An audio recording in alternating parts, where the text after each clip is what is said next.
ಅಧ್ಯಕ್ಷರು D K Shivakumar Saheb ಆದೇಶದಂತೆ ಇವತ್ತು ನಾವೆಲ್ಲರೂ ಕೂಡ ಕಾರ್ಯಕರ್ತರು, ಕಾಂಗ್ರೆಸ್ ಕಾರ್ಯಕರ್ತರು ಒಂದು ಪ್ರೊಟೆಸ್ಟ್ ಮಾಡಿ ಒಂದು ತಹಸೀಲ್ದಾರ್ ಮುಖಾಂತರ ಒಂದು ಮೆಮೊರಂಡಮ್ ಕೊಡಬೇಕು ಅಂತೇಳಿ ಹಮ್ಮಿಕೊಂಡು ಸಂಜೆ ತೀರ್ಮಾನ ತೆಗೆದುಕೊಂಡು ಇವತ್ತು ಕಾರ್ಯಕ್ರಮ ಹಮ್ಮಿಕೊಂಡಿದ್ವಿ. ಈ ಕಾರ್ಯಕ್ರಮಕ್ಕೆ ಆಗಮಿಸುವಂಥ ಎಲ್ಲ ನಮ್ಮ ಕಾಂಗ್ರೆಸ್ ಪಕ್ಷದ ಎಲ್ಲ ಮುಖಂಡರಿಗೂ ಕೂಡ ನನ್ನ ಅನಂತ ವಂದನೆಗಳು. ಸ್ನೇಹಿತರೆ, ತಾವೆಲ್ಲರೂ ಕೂಡ ಪ್ರಜ್ಞಾವಂತಿರ, ಜ್ಞಾನವಂತಿರ, ಯಾರೂ ಕೂಡ ಇವತ್ತು ದಟ್ಟರಿಲ್ಲ ಈ ದೇಶದಲ್ಲಿ. ಇದೇ ಒಂದು ಕರ್ನಾಟಕ ರಾಜ್ಯದಲ್ಲಿ ಒಬ್ಬ ಯಾರೋ ಗುತ್ತಿಗೆದಾರ ನೀಡಕ್ಕೆ ಸುತ್ತೋದ್ರೆ ಕಾಂಗ್ರೆಸ್ ಸರ್ಕಾರದ ವೈಫಲ್ಯ, ಸಿದ್ದರಾಮಯ್ಯ ವೈಫಲ್ಯ ಅಂತಾರೆ. ಸ್ನೇಹಿತರೆ, ಇವತ್ತು ತಾವೆಲ್ಲ ನೋಡಿದ್ದೀರಾ, 26ರಿಂದ 28 ಜನ ಪ್ರಾಣವನ್ನು ತೆತ್ತಿದ್ದಾರೆ. ಇದಕ್ಕೆ ಯಾರ ವೈಫಲ್ಯ? ಕೇಂದ್ರ ಸರ್ಕಾರ ನಡೆಸುವಂಥ ಕೇಂದ್ರ ಸರ್ಕಾರದ ವೈಫಲ್ಯ. ಮೊದಲನೇದಾಗಿ ನಾವು ಕೇಂದ್ರ ಸರ್ಕಾರಕ್ಕೆ ಧಿಕ್ಕಾರವನ್ನು ಹಾಕ್ತೀವಿ ಸಭೆಯಲ್ಲಿ ಅಂತೇಳಿ. ಅಧಿಕಾರ ಅಲೋ ಕೇಂದ್ರ ಸರ್ಕಾರಕ್ಕೆ. ಹಾಗಾಗಿ ಧಿಕ್ಕಾರವನ್ನು ಘೋಷಣೆ ಮಾಡ್ತಾ, ಭಯೋತ್ಪಾದಕರು ಅವರು ಮನುಷ್ಯ ಜಾತಿಗೆ ಹುಟ್ಟಿಲ್ಲ. ಅವರು ತಾವೆಲ್ಲ ನೋಡಿರೋ ಹಾಗೆ ಕಳೆದ 2 ವರ್ಷದ ಹಿಂದೆ ಕಣ್ಣಲ್ಲಿ ನೀರು ಬರುತ್ತೆ. ಪಾಕಿಸ್ತಾನದಲ್ಲಿ 34 ಮಕ್ಕಳು LKG UKG 1ನೇ ಕ್ಲಾಸ್ ಹೋದಂಥ 32 ಮಕ್ಕಳನ್ನು ಗನ್ನಲ್ಲಿ ಶೂಟ್ ಮಾಡಿ. ಅವರೆಲ್ಲರೂ ಕೂಡ ಮುಸಲ್ಮಾನ ಮಕ್ಕಳೇ, ಅಲ್ಪಸಂಖ್ಯಾತರ ಮಕ್ಕಳೇ. ಜಮ್ಮು ಕಾಶ್ಮೀರಲ್ಲಿ ಕೂಡ ಹೊಡೆದಿರೋದು. ಅವರಿಗೆ ನನ್ನ ಮಕ್ಕಳಿಗೆ ಮನುಷ್ಯತ್ವನೇ ಇಲ್ಲ. ಮೋದಿ ಸಾಹೇಬ್ರಿಗೂ ಮತ್ತು ರಕ್ಷಣಾ ಮಂತ್ರಿಗಳಿಗೂ ಮತ್ತು ಅಮಿತ್ ಶಾ ಅವ್ರಿಗೂ ನಾನು ವಿನಂತಿ ಮಾಡ್ಕೊಳ್ಳೋಷ್ಟೇ, ನಮಗೆ ಪಕ್ಷ ಮುಖ್ಯ ಅಲ್ಲ, ದೇಶ ಮುಖ್ಯ. ನಿಮ್ಮ ಜೊತೆಗೆ ನಾವು ಭಾರತೀಯರು 135 ಕೋಟಿ ಜನ ನಿಮ್ಮ ಜೊತೆಗೆ ನಾವು ಇರ್ತೀವಿ. ಮೊದಲು ದೇಶ, ಆಮೇಲೆ ಪಕ್ಷ. ನೀವಿವತ್ತು ಮನಸ್ಸು ಮಾಡಿದರೆ ಪಾಕಿಸ್ತಾನವನ್ನು ಅಲ್ಲಿರುವಂಥ ಭಯೋತ್ಪಾದಕರನ್ನು ಹೊಡೆದುಡಿಸೋದು ಅದೇನು ದೊಡ್ಡ ವಿಚಾರ ಅಲ್ಲ. ಕೇವಲ ಒಂದು ಕರ್ನಾಟಕ ರಾಜ್ಯದ ಜನಸಂಖ್ಯೆಯಷ್ಟು ನಮ್ಮ ಪಾಕಿಸ್ತಾನದಲ್ಲಿದ್ದಾರೆ. ನಮ್ಮ ಭಾರತದಲ್ಲಿ 135 ಜನಸಂಖ್ಯೆ ಇದ್ವಿ, ಅಲ್ಲಿರೋದು ಕೇವಲ 5 ಕೋಟಿ ಜನಸಂಖ್ಯೆ ಮಾತ್ರ. ಮನಸ್ಸು ಮಾಡಿದರೆ ಇಡೀ ಭಯೋತ್ಪಾದಕರನ್ನು ಪಾಕಿಸ್ತಾನದಲ್ಲಿ ಮಟ್ಟ ಹಾಕ್ಬೋದು ನರೇಂದ್ರ ಮೋದಿಯವರು, ರಕ್ಷಣಾ ಮಂತ್ರಿಯವರು, ಅಮಿತ್ ಶಾ ಅವರು. ಇದನ್ನು ಬಿಟ್ಬಿಟ್ಟು ಸತ್ತಂಥ ಸಂದರ್ಭದಲ್ಲಿ, ಘಟನೆ ಆದಂಥ ಸಂದರ್ಭದಲ್ಲಿ ಸಾಂತ್ವನವನ್ನು ಹೇಳ್ತಾರೆ. ಇದು ಮುಖ್ಯ ಅಲ್ಲ. ಮನಸ್ಸು ಮಾಡಿದರೆ ನಿಮ್ಮ ಜೊತೆ ನಾವೆಲ್ಲ ಇರ್ತೀವಿ. ಪಕ್ಷಾತೀತವಾಗಿ, ಜಾತ್ಯತೀತವಾಗಿ ನಿಮ್ಮ ಜೊತೆಗೆ ನಾವು ಇರ್ತೀವಿ. ಮೊದಲು ನಮ್ಮ ದೇಶ, ನಮ್ಮ ಅಮಾಯಕರನ್ನು ಕೊಲ್ಲೋದನ್ನು ನಿಲ್ಲಿಸಬೇಕು ಅಂತೇಳಿ ಸಂದರ್ಭ ಹೇಳ್ತಾ, ವಿಶೇಷವಾಗಿ ನಾನು ನಮ್ಮ ಕಾರ್ಮಿಕ ಸಚಿವ ಸಂತೋಷ್ ಅವರಿಗೆ ವಿಶೇಷ ಅಭಿನಂದನೆಯನ್ನು ಸಲ್ಲಿಸಬೇಕಾಗುತ್ತೆ. ಯಾಕೆಂತಂದರೆ ನಿಜವಾದ ಮಾನವೀಯತೆ ದೃಷ್ಟಿ ನಮ್ಮ ಕಾಂಗ್ರೆಸ್ ಪಕ್ಷದ ನಾಯಕರಲ್ಲಿದೆ. ಅವರು ಜೀವದ ಹಂಗನ್ನು ತೊರೆದು ಪ್ರಚಾರವನ್ನು ತೆಗೆದುಕೊಳ್ಳದೆ, ಅದೇ ಅಮಿತ್ ಶಾ ಅವರು ಹೋಗಿ ಸುಮ್ಮನೆ ಸಾಂತ್ವನ ಹೇಳಿ ಈ ಥರ ಹಾಕಿ ಫೋಟೋ ಹೊಡ್ಸ್ಕೊತಿದ್ದಾರೆ. ಅದೇ ನಮ್ಮ ಸಂತೋಷ್ ಲಾಲ್ ಎಲ್ಲೂ ಕೂಡ ಫೋಟೋ ಹೊಡ್ಸ್ಕೊಂಡಿಲ್ಲ.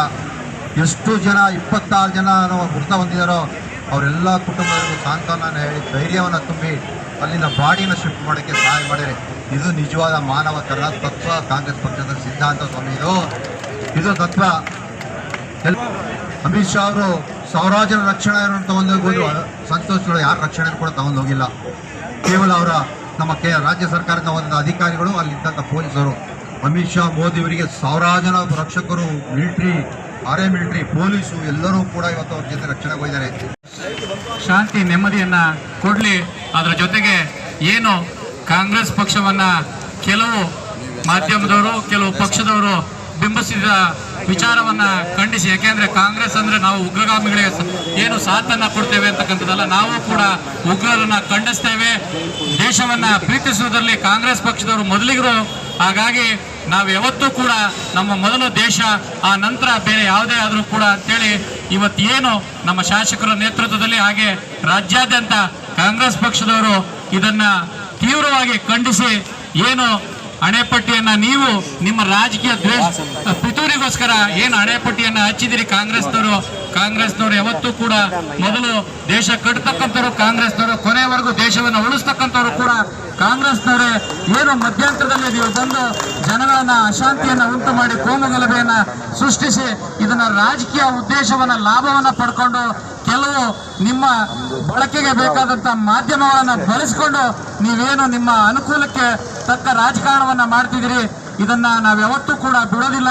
ಇದನ್ನ ನಾವು ಖಂಡಿಸ್ತೇವೆ. ಮೊದಲು ಮೃತರಿಗೆ ಆಗಿರ್ತಕ್ಕಂಥ ಅನ್ಯಾಯಕ್ಕೆ ನಾವೆಲ್ಲರೂ ಕೂಡ ಕೈ ಜೋಡಿಸೋಣ, ಆ ನಂತರ ನಿಮ್ಮ ರಾಜಕೀಯ ತೋಳುಗಳನ್ನ ತೀರಿಸಿಕೊಳ್ಳೋಣ ಅಂತೇಳಿ ಈ ಸಂದರ್ಭದಲ್ಲಿ ಶಾಸಕರ ನೇತೃತ್ವದಲ್ಲಿ ಇವತ್ತೇನು ಡಾಕ್ಟರ್ ಬಾಬಾ ಸಾಹೇಬ್ ಅಂಬೇಡ್ಕರ್ ಅವರೊಂದು ಮಾತು ಹೇಳ್ತಾರೆ, ವ್ಯಕ್ತಿಯ ಹಿತ ಸಮಾಜದ ಹಿತ ಅಂತ ಬಂದಾಗ ವ್ಯಕ್ತಿಯ ಹಿತವನ್ನ ತ್ಯಾಗ ಮಾಡ್ತೀನಿ, ಸಮಾಜ ಹಿತವನ್ನ ಕಾಪಾಡ್ತೀನಿ.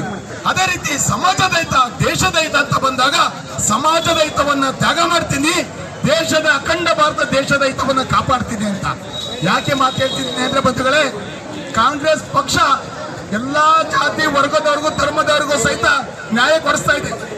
ದೇಶ ಅಂತ ಬಂದಾಗ ನಾವು ಎಲ್ಲಾ ಕಾಂಗ್ರೆಸ್ನ ಎಲ್ಲಾ ಮುಖಂಡಗಳಿಗೂ ಸಹಿತ ದೇಶಕ್ಕೆ ಹೋರಾಟ ಮಾಡೇ ಮಾಡ್ತೀವಿ ಅಂತ ಹೇಳೋದ್ರ ಮುಖಾಂತರವಾಗಿ ಇವತ್ತು ಏನು ಪುಲ್ವಾಮಾ ಹತ್ಯಾಕಾಂಡ ಆಗಿದೆ, ನಿಜವಾಗ್ಲೂ ಸಹಿತ ಇದು ಕೇಂದ್ರ ಸರ್ಕಾರದ ಅವೈಜ್ಞಾನಿಕ ನೀತಿ ಅಂತಾನೆ ಹೇಳಿಕ್ ಸಾಧ್ಯ.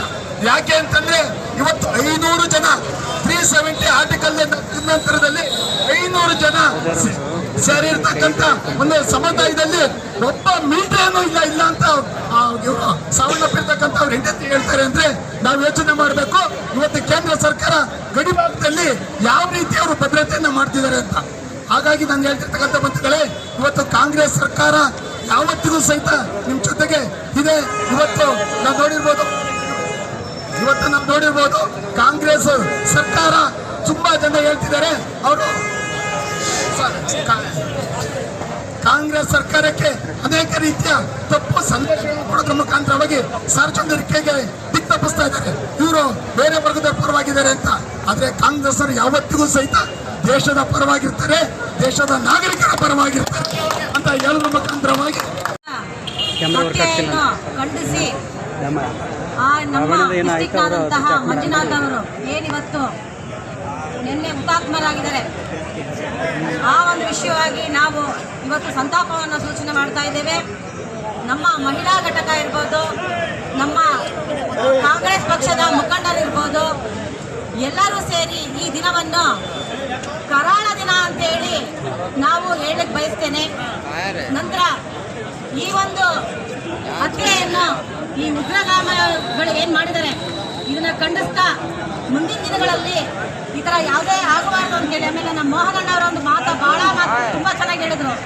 ಕೇಂದ್ರ ಸರ್ಕಾರಕ್ಕೆ ಈ ಥರದ್ದು ಒಂದು ಏನು ನಾವು 130 ಕೋಟಿ ಇದ್ದೀವಿ ಅನ್ನೋದಕ್ಕೆ ಅವ್ರು ಬರೀ ಅಷ್ಟೇ ಜನ ಇದ್ದಾರೆ, ನಾವು ಒಂದೇ ಒಂದು ದಿನ ಸಾಕು ಮನಸ್ಸು ಮಾಡಿದ್ರೆ ಅವ್ರು